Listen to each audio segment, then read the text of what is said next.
Why do some portfolios steadily compound wealth across decades, while others seem stuck in neutral, despite owning a little bit of everything?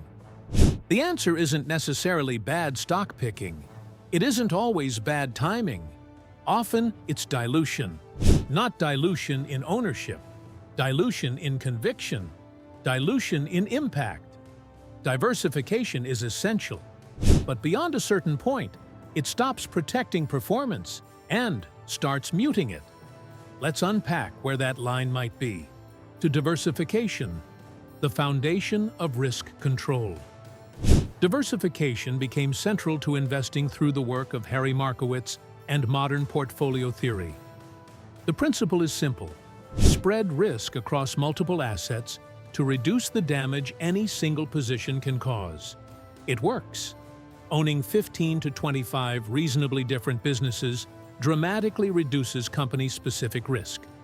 One bankruptcy won't wipe out your portfolio, but diversification has diminishing returns.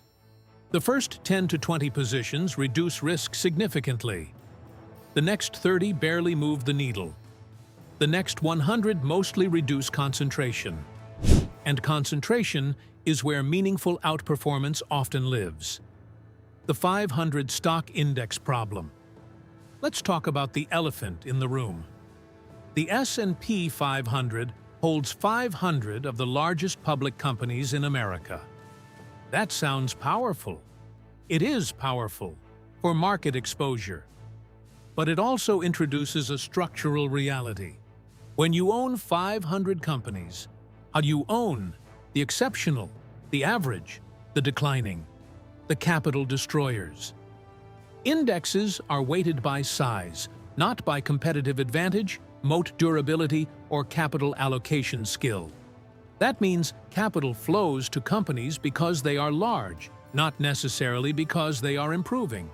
And when investors stack multiple funds, large cap, growth, value, sector ETFs, they often recreate a version of the same 500 names with slightly different tilts. More funds, more tickers, same underlying exposure. This is the 500 stock index problem. You're diversified, but you're also diluted. Dilution of best ideas. Here's a question worth asking. If you discovered a truly exceptional company, one with durable competitive advantages, pricing power, and high returns on capital, how much would it matter in your portfolio? If it's a 1% or 2% position inside a 100 holding structure, even extraordinary performance barely moves your results. But if it's a 10% position, now, his compounding has weight. Over long periods, portfolios are often driven by a small handful of big winners. Yet over-diversification shrinks those winners to statistical rounding errors. Legendary investor Peter Lynch referred to excessive expansion of holdings as diworsification, adding names that dilute overall quality without meaningfully improving risk control. The mathematics is straightforward.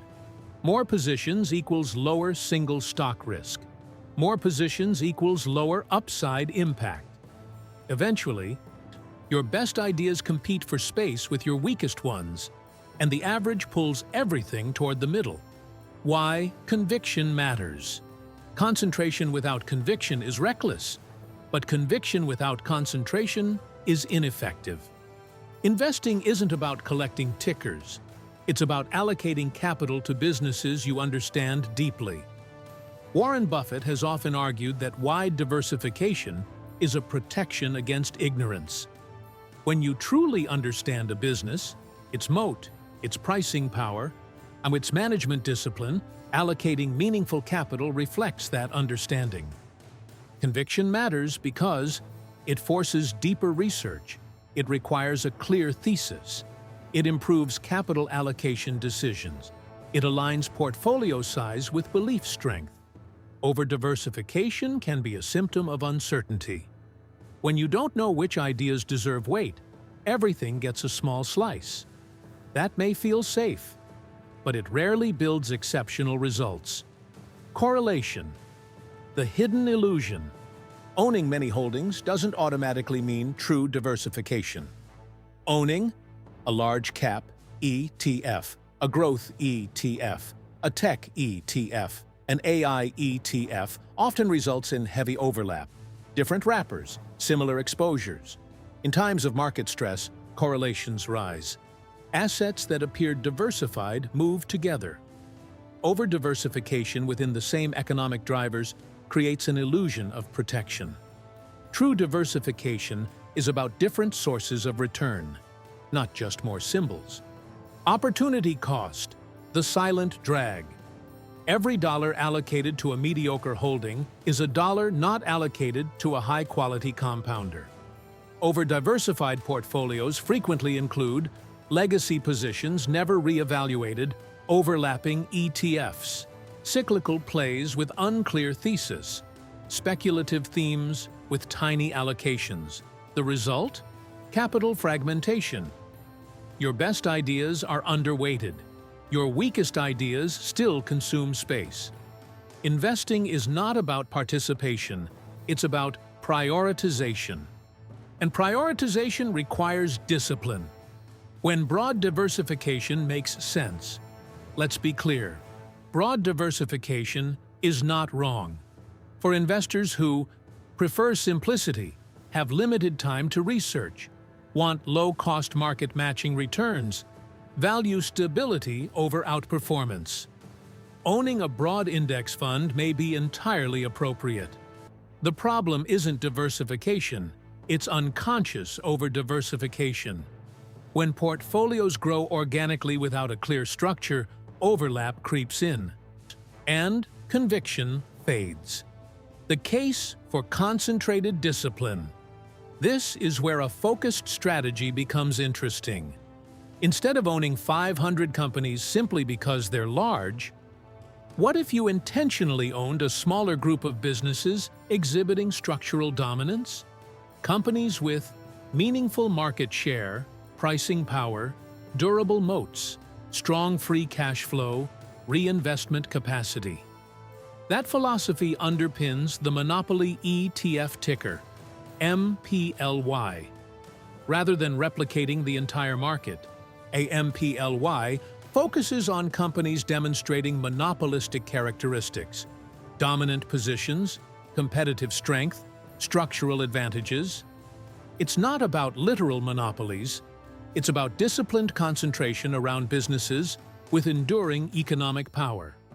This approach addresses three key issues. 1.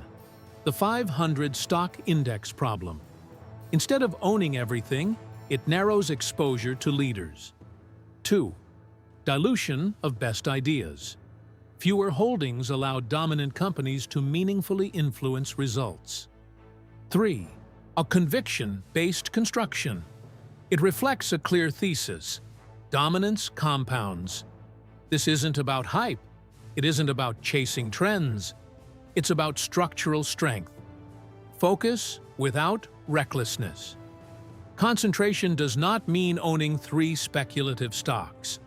Disciplined concentration means systematic screening, defined criteria, rules-based construction, risk awareness.